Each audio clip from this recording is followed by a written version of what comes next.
Olá, bom dia. Obesidade é uma doença preocupante que não atinge somente a população adulta. Você sabia que essa doença já atinge milhões de crianças em todo o mundo? Para discutir sobre como a obesidade pode causar problemas sérios na vida de crianças e adolescentes, convidamos Carla Gianni, nutricionista da Neonutri, e Marcos Aurélio, dirigente do Sinteste RN. Bom dia, Marcos. Bom dia, Carla. Bom dia. Bom dia. Vamos responder logo uma questão de um mito que se tem com relação às crianças. Aquela criancinha, quando nasce, aquela criancinha gordinha, já é um mito que criança gordinha não quer dizer que criança seja saudável, não é isso? É verdade, nem sempre assim, o sobrepeso vai estar associado à saúde, né? E hoje se comprova muito mais isso. É fato de que a criança que seja amamentada ao peito, ela pode até ter aquele excessozinho de gordura, mas é uma gordura que vai ser saudável em relação, se ela estiver exclusivamente sendo amamentada. Já as crianças que recebem complementos ou que não puderam ser amamentadas, se tiverem sobrepeso ou se forem a própria obesidade constatada nessa criança, então a gente já vai ter um olhar mais crítico em relação a essa gordura, né, exacerbada. E a obesidade é considerada uma doença, não é isso? É verdade, é considerada uma doença e não somente uma doença, ela é uma doença inflamatória. Porque a questão inflamatória, ela demanda todo um aspecto de aumentar radicais livres, você tem porções, né, do metabolismo que vão ser aceleradas, né, em termos de produção de radicais livres, exacerbando esse processo inflamatório. Então, a obesidade hoje é considerada uma doença e uma doença inflamatória. Marcos. Carla, o Rio Grande do Norte já é o terceiro país em número de adultos e adolescentes obesos. Isso está relacionado também a esse aumento para as crianças do Rio Grande do Norte? Com certeza isso também tem atingido as crianças. E hoje a gente tem esse cuidado, não somente assim, com o público adulto e adolescente, mas esse olhar voltado para o público infantil, porque vocês imaginem que uma criança obesa hoje, ou ela já tem os problemas concernentes à obesidade, mas como também vai comprometer a vida futura dessa criança. Então a gente tem que ter todo um olhar.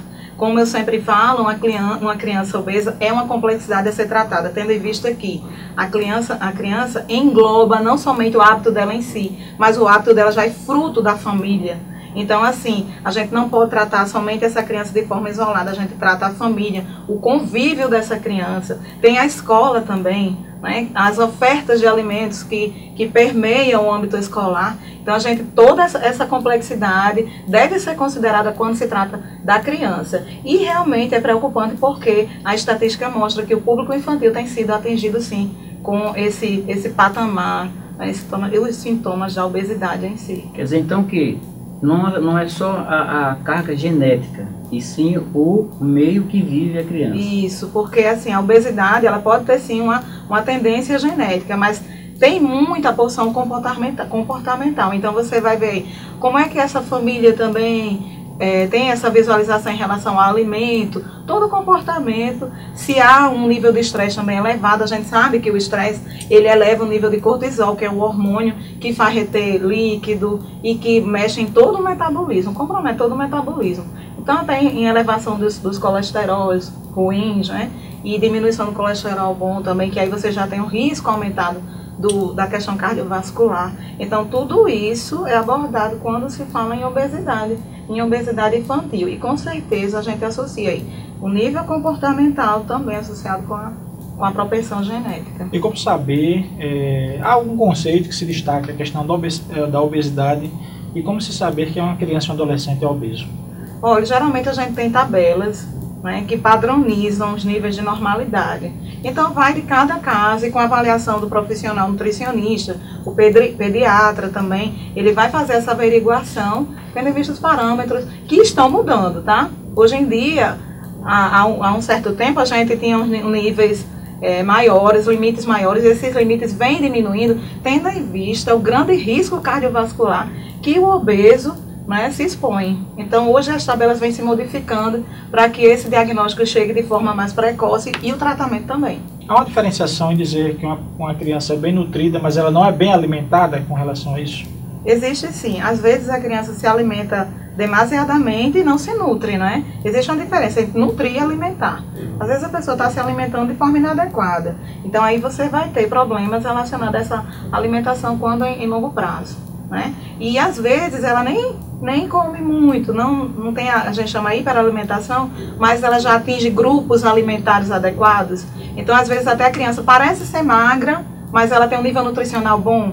Então, todos esses aspectos são abordados em consulta nutricional, o pediatra faz isso também, tá certo?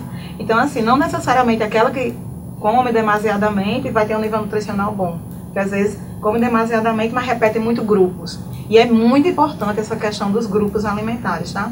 Porque numa determinada refeição eu tenho determinados grupos alimentares que devem ser obedecidos. Como no café da manhã, no jantar, e o almoço a gente já tem outros grupos. E assim, às vezes eu me deparo com situações em que a pessoa tem esse hábito de estar repetindo grupos. Por exemplo, o grupo dos carboidratos, as massas, né? Eu coloco no prato, a hora do almoço, eu demasio com as massas, né? Coloco um arroz, coloco um macarrão, ainda vem até uma batata, às vezes um inhame, uma batatinha frita, né? Que ainda vem a fritura de quebra, tá? Então tem que ter muito cuidado. Eu acho que o educador, para orientar esse paciente ou esse cliente, chama-se o nutricionista. Eu sempre digo assim, a gente não nasce sabendo como se alimentar de forma adequada. Então, o educador que vai orientar a você posicionar os grupos adequados no prato, na refeição, é o profissional nutricionista. Daí o porquê de eu sempre indicar, procure o profissional para você ter essa alfabetização, orientação nutricional. Carta, me informa o seguinte.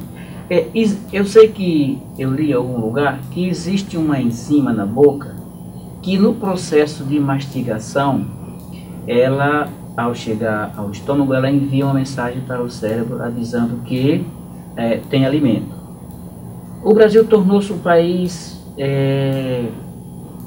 capitalista e a pressa de se alimentar em esquinas, em bares, o fast food, é isso?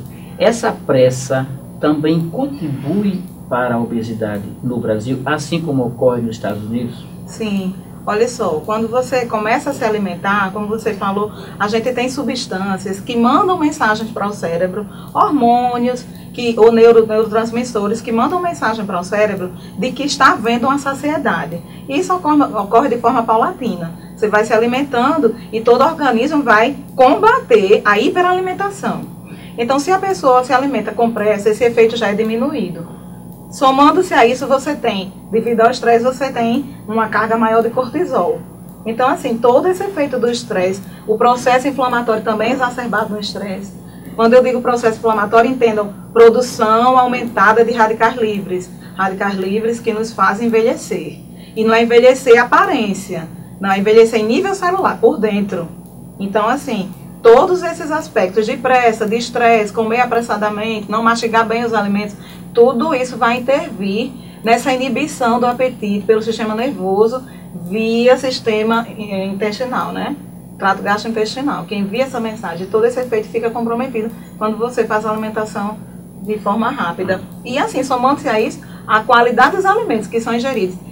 Quando a gente está com pressa dos fast foods, aí nas esquinas, como você falou, não é uma alimentação adequada, tendo em vista que a adequação se diz respeito a você ter os grupos alimentares presentes no horário adequado e nas porções adequadas. Então, comer com calma e com tranquilidade é uma boa dica para não se engordar rápido. Com certeza, sim. Você promove maior saciedade e diminui a quantidade da ingestão.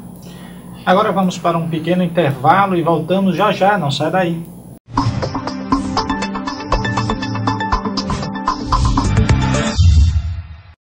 Estamos de volta com o programa Diálogo Plural, que conversa hoje com a nutricionista Carla Gianni e com o dirigente do Sinteste RN, Marcos Aurélio. E a gente terminou no bloco passado, falando um pouquinho na questão da mastigação, de ter aquela rotina. É interessante para a criança, para que ela não possa desenvolver obesidade, ter uma rotina, ter, digamos assim, um calendário de acordar cedo, dormir cedo, almoçar, jantar, tomar café em determinados horários? Verdade, a rotina alimentar, ela transmite para todo o sistema e estipula os horários fisiológicos. Então, assim, se é uma criança que dorme muito tarde. Lembrando só que essa questão de dormir tarde também compromete o crescimento, tá? Então, criança dormir cedo. A gente tem liberação de hormônio do crescimento à noite. Isso depende do horário de sono e depende também daquela luzinha apagada, tá certo? Então, só um parentezinho. Crianças dormindo cedo e na penumbra, assim, menor quantidade de luz possível, tá? Então, assim, dormir cedo, acordar nos horários, fazer as refeições corretas, tá? Ter horário para o café da manhã, para os lanches, o almoço, o lanche, jantar e ceia, isso deve ser estipulado porque você ordena as mensagens fisiológicas também no corpo. Se você não tem horários, você tem também um descontrole fisiológico das funções do corpo como um todo, né? Então, você estipula horários, você também estipula as mensagens de saciedade, de tudo, os horáriozinhos fragmentados, as refeições fragmentadas em 6 porções no dia, tá certo? Tudo isso favorece a um controle de peso. E também, assim, aquela criança que se alimenta, como adulto também, se alimenta a cada 3 horas, ela não vai se expor a uma quantidade de fome tão exagerada, ao ponto de quando chegar na próxima refeição, querer compensar. Também, quando a gente se expõe a um jejum prolongado, o organismo tende a querer ou armazenar a gordura, formar depósitos, porque ele interpreta que a próxima refeição vai demorar. Então, ele tende a armazenar energia para que haja suporte para o processo de jejum que vai haver prolongado, que ele entende que vai se expor a uma fome mais prolongada, então ele tende a armazenar essa gordura, ou seja, o metabolismo diminui. E as deposições de gordura também aumentam. Então, fazer refeições com intervalos grandes não é vantagem para o emagrecimento, e sim ao contrário. Marcos. Então, Carla, comer de 3 em 3 horas, como se prega muito, seria uma boa tática. Agora, existe no Brasil políticas realmente, de fato, que venham ajudar ao obeso no Brasil? Porque é o seguinte, nos Estados Unidos, quando a criança está obesa, a mãe perde a guarda temporária até que restabeleça-se o peso da criança. No Brasil, nós poderemos chegar a esse nível radical? Olha, eu torço para que não, né? Que a gente não precise dessa intervenção estatal, eu torço para que não, mas a gente vê aí um paradoxo muito grande. Eu sempre questiono em relação às propagandas televisivas. A mesma televisão que apregoa que devemos ter hábitos saudáveis de vida é a mesma que dá aquela enxurrada de propagandas de fast foods, de alimentos fáceis, sabe, ricos em gorduras saturadas, rico até em gorduras trans, que fazem aumentar o colesterol ruim e diminuir o colesterol bom. Então, assim, a mesma televisão que apregoa que devemos ter qualidade de vida é a mesma que dá essa enxurrada de propagandas ruins e em horário que as crianças estão assistindo. Ou seja, até de forma inconsciente, isso é englobado na mente da criança. Então, assim, não é só a questão de controlar a mãe. A mãe tem um papel e o pai também, a família de uma forma geral tem um papel, porque eles que trazem o alimento do supermercado para casa. E aí começa a correção, deve começar lá, já na compra, no horário da compra. Mas aí você tem também o apelo da mídia em relação a esses alimentos errados, né? E aí a criança vai exigir do pai aquilo que ele está vendo na propaganda, que mostra uma menina corada, linda, usando aquele alimento determinado, aquele pacotinho de salgadinho que é rico em sódio. E aí a criança almeja aquilo ali porque a criança é linda. Até a mãe se deixa passar. Porque vem uma criança linda e usando aquele chocolate e aquele pacotinho lindo, colorido, muito iluminado, isso é passado direto na televisão e a gente tem que ter um controle disso. Carla, você acha que poderia ter uma política pública, não política pública, mas também nas escolas particulares, para atingir a criança desde pequenininha, mostrando o que é o alimento saudável e o que ele pode trazer de benefícios para o futuro? Graças a Deus isso tem iniciado, né? Algumas escolas já têm abordado, eu acredito que tem até uma lei nesse sentido, de melhorar a oferta de alimentos na própria cantina das escolas. Né? Isso é muito bem-vindo, mas eu acredito que é um processo ainda muito incipiente, que precisa ser melhorado, tá? Esse olhar do poder público tem que ser melhorado em relação a isso, porque você iniciando essa educação em nível escolar, como a gente já tem visto o início disso, tá? Você iniciando, claro que essa criança vai crescer com a visão melhorada do que seja uma alimentação correta. Acredito que a presença do orientador nutricional, do nutricionista como educador nutricional nas escolas seja um ponto interessante a ser explorado. E a obesidade infantil sempre está relacionada a muitas outras doenças que acarretam, né, que vão, digamos assim, vão de reboque nessa. Que doenças poderiam ser relacionadas? A obesidade sempre está associada à hipertensão arterial, aos problemas cardiovasculares, né, risco de infarto cardíaco, né, o risco de AVC, do acidente vascular cerebral também, né, e o próprio diabetes. Né, se a família já tem uma determinada tendência a uma doença, com o processo de obesidade na criança, isso pode ser adiantado. Né? Então, assim, o cuidado é nesse sentido. E, às vezes, até a família nem tem tendência a essas doenças, mas como a criança se a criança se mantiver num padrão de obesidade, ela vai tender a absorver esses problemas, sim. Vocês acham que enxerga hoje problemas em crianças que só poderiam ser feitos, poderia estar tendo na idade adulta? Sim, com certeza. A própria dislipidemia, que é esse problema dos colesteróis, o colesterol bom diminuído e o colesterol ruim aumentado, triglicerídeo também elevado, a gente já tem observado nas crianças. Tá? E isso remete muito ao hábito que as crianças têm sido expostas. Natal está com um crescimento de edificações muito grande. Esse confinamento e esse sedentarismo tem que culpa nesse processo de obesidade infantil no Brasil? Pois é, a gente tem o acréscimo das construções, né? A verticalização das moradias, isso prende muito a criança, promovendo sedentarismo também, a própria questão da violência. Hoje os pais têm medo de mandar, né? E com razão, né? Está soltando mais o seu filho para uma atividade que seja mais dinâmica. Então, esse confinamento, como você falou, isso leva ao sedentarismo, que o sedentarismo diminui o gasto energético. E diminuindo o gasto energético, esse gasto vai ser depositado na forma de gordura. O né? videogame também. Videogame, as formas das brincadeiras hoje. Quando a gente era criança, a gente brincava muito, né, de tica, e brincava correndo, esconde-esconde. Hoje em dia, as crianças não brincam mais dessas coisas. As brincadeiras são mais paradas e isso também contribui para a obesidade infantil, com certeza. As brincadeiras são shopping, videogame. E no shopping tem o quê? Fast food. Fast food, muito fast food e muitas ofertas. Eu não digo assim, se a criança for preparada, orientada, o adulto também, você vai chegar a um restaurante e vai saber como se servir de forma, né, menos agressiva. Não sai daí. No próximo bloco nós falaremos mais sobre a obesidade infantil. Voltamos em 1 minuto.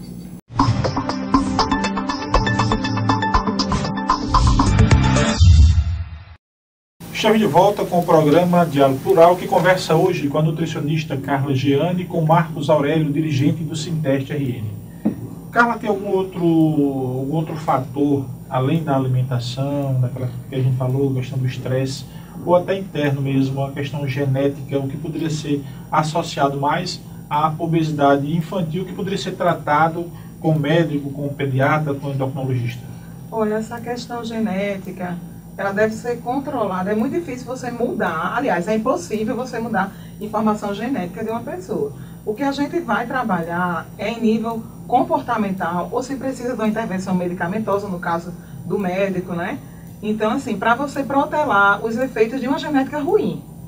Se você tem uma família que já tem uma tendência, ou a cardiopatia, doenças do coração, né? Ou a própria obesidade em relação à diabetes, você vai trabalhar com essa criança já no sentido de melhorar os comportamentos, sejam alimentares, sejam da prática de atividade física, para que você proteja ao máximo esse aparecimento, esse advento dessas doenças condizentes com o nível genético da família.